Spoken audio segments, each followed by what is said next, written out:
only Sri Lankan, as in only South Asian at the Ministry for Peace Foundation meeting at the time. And it was great. So she's waiting for some change to happen, because apparently they're going to have this new coalition government coming in, and there are several changes happening in society in Britain. So we are going to be meeting soon to continue, to restart the work, because I'm trying to get as many young people involved as well to get involved in this cause.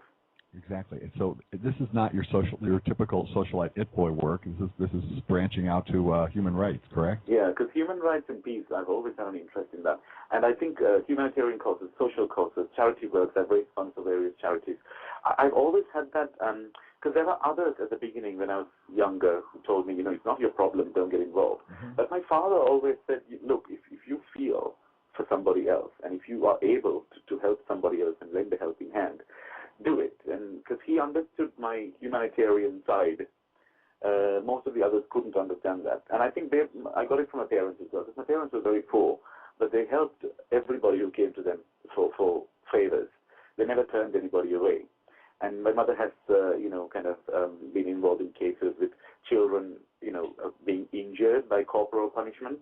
She's campaigned for that. She's taken that to the press. She's worked with people in the plantation sector in Sri Lanka who work in the tea estates, who are oppressed and suppressed. She's worked with them. And my father has helped several people. So when I look at what they did, I obviously was involved, and I got involved when I grew up. So I think to be able to enrich somebody's life, or to be able to help somebody who's being, to help the downtrodden, is the greatest thing any human being can do. Because it's like collecting brownie points for when I go to heaven, Oh, yeah, karma. There'll be a penthouse suite waiting for me. Exactly. Very chicly, very nicely appointed, I hope. Thank you. You're welcome. That is a wonderful story. Thank you for telling us about your parents. That's very nice. It shows us that they raised a very good son, didn't they? I think so. Oh, I like to think so. Yeah, I did make several mistakes. I did let them down several times.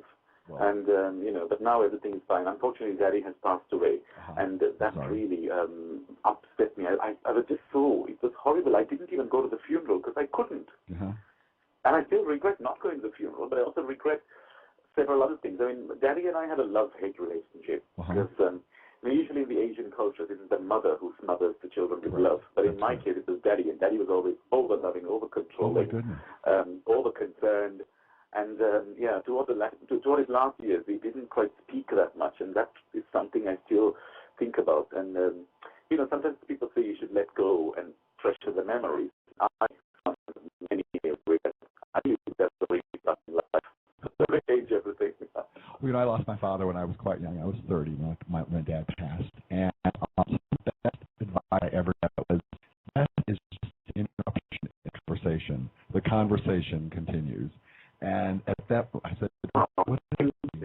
And I said, no, later I realized that I have conversations with my father all the time now. And they're very good ones. I mean, they're all by myself when I'm very alone. So don't worry about the regrets. I think it's going to come back. And as I said, death is just an interruption in the conversation. Thank you so much. You know what? I heard somebody talking about channeling spirits. So I'm kind of concerned. I'm just curious. I want to see if I can channel my father's spirit. I do believe that, by the way, and I have to be very alone, early in the morning, right when I wake up, before I'm fully awake. I can have conversations with him, and I know, and I think anybody can if they just kind of let themselves open your heart for it. And as I said, it's always right early in the morning, right when I wake up, before I get out of bed. I'm kind of like sitting there half awake, and I'm going, okay, now's a good time. Let's talk. So, well, that's so nice. It sounds very peaceful. I suddenly feel at peace. Right. Well, it took 10 or 12 years before I was able to admit that to myself. And I'm not alone. I've talked to many other people who have, it's either parents or loved ones. Only one person, by the way. It only works with one person at a time, I guess. But anyway, we'll get back on to you. You are writing a book about your life, also. Separate from the movie. Column, Diaries and It Boy, so it's going to be sponsored by this literary agent called Britt Fluger. Okay. And she runs a literary consultancy called Hardy and Knox. And it's funny because it's kind of the school of hard knocks. Oh, right. That's cute. So she told me about this. She said, look, this is an amazing story.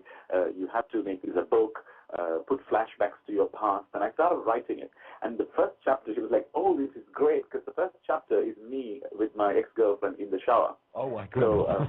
So the book starts with sex, which is a huge element in the book anyway. Right. And then there's a lot of other flashbacks, and it's very much like, it's like when I write it, when I read the chapters I've written, I just feel I'm watching a movie. And right. sometimes I think this is a bit narcissistic, isn't it? It's like, loving your own work, and I think, but why not? Yeah. Britt loves the book, and I'm writing frantically because I have to finish it very, very soon. Uh-huh. Yeah. And I'm trying to see if I can take a break and go to the countryside or go somewhere and finish writing it. Right. Because writing a book is a difficult process, especially when you have to revisit your past and the darkest parts of your past. But once it's out, yes, you'll get to know about it. Everybody's going to get to know about it. Well, we'll have you back on and do another show just about the. Of course, yeah. I know we'll be all ready for it then. Maybe we'll get Skype to work the right way. It's working great today. Sure. Listen, I want to ask a couple of other questions. What's in the future? What's next? I've covered like 8 things already. I want to know what's next. What's next on your plate? Right, I'll tell you quickly what's next. Well, I've met a film producer who, the producer who just produced Woman Alone, the play that I worked on. He is interested in producing 2 films. And basically I have 2 stories in my hand, 2 stories that came impromptu out of nowhere that just came into my head. And I wrote it with a friend of mine. And we have 2 film projects in hand. One is going to be high society, fashion, glamour, and also the dirty side of fashion. The other one's going to be, best way to describe the second story is Oscar Wilde meets Sex and the City. So we're working on those ones. I know, it's great, isn't it? They are full-on commercial films being made purely to entertain. That's our only aim, to entertain people. And we've worked out, we're currently working on the budget, and we've got interest from investors from India. Oh, so because there are a lot of co-productions happening now. So that's one. Okay. I did a little appearance in a TV series pilot called Nightlife. And it's going to be commissioned, so they want me to do a full role in it. And basically I'm playing this really funny, flamboyant guy. I'm playing myself. And that's fun. And then there's, there's several things. I'm just trying to keep track. Oh, and there's the annual Socialite Soiree I'm hosting in June. And that's going to have an American designer called Rochelle Daine-Rudin. Mm-hmm. And she's amazing. Her work is fantastic, very theatrical. So I'll show her work. And we're going to raise funds for the True Volunteer Foundation. Mm-hmm. And the True Volunteer Foundation is based in 27 countries. And they have started a children's village in Jaffna, Sri Lanka, which is where I'm from. And that's where the war happened. So it's for the kids who were affected by the war. So I'm raising funds for them. Right. I'm also doing the Styled and Frocked fashion event on the King's Road. It's a very famous street here in Britain, in London. And that's with celebrities, and I'm going to be giving a talk and everything. And then I'm going to the premiere of the first Anglo-Russian co-production in 10 years. It's called Season of Mists. And of course, the London Burlesque Week is back. So I'm very excited about that because I'm going to be opening gala night, and it's going to happen in this big boat or something on the Thames River. Wow. So I'm very, very, very excited about that. And in terms of my own project, the Socialite Evenings has to go to the next level. The book has to be finished. Right. I really want to go and see my mum again because she keeps complaining that I haven't seen her for a long time. Okay. And that's like a job, going and seeing mum. Oh, it's like a really arduous task. Yes, and I felt, basically I want to make, there's so many things coming up on the table. Oh, and I have also been offered my own show on Break London Radio. Oh, my goodness. So I'm going to take that, but that's going to eat up into my time. Yes. And then I've also been approached by Dirty Loves, which is a web channel and a magazine, and it's a new magazine. They want me to be their presenter and columnist. So there's tons of stuff coming, including a reality series, a possible reality series to be commissioned with a TV company here. And then I've also auditioned for another reality series on ITV. So hopefully all these things will progress. Okay. But the thing is, in a way, I like the fact that being, the working socialite, you can do several things. Sure. In a way, I think, should I cut back somewhere? Because I work every day, 24/7. Right. And I need to probably have a little break, Well, I don't know. You seem, I couldn't even list, if I was taking notes, but my hand would be tired of all the things you're doing. So we'll run out of time, and I just want to thank you so much for this half hour flew by. It was 30 minutes, and we. Yeah, oh God, I can't believe it. 30 minutes. Yeah, 30 minutes. Yeah, it flew by again. So I want to thank you very much for coming on the show, my first international show. I want everyone to know that www.blogtalkradio.com/Stonewall Live, which this is how you're finding me, is part of the Stonewall National Museum and Archive in Fort Lauderdale, Florida.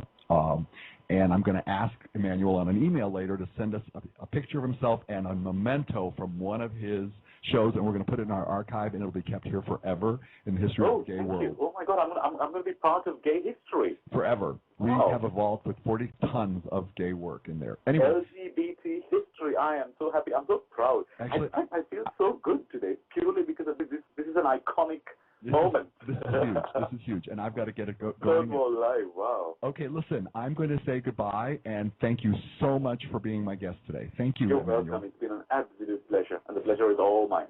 Thank you so much. Good night. Thank you. Bye-bye. Bye-bye.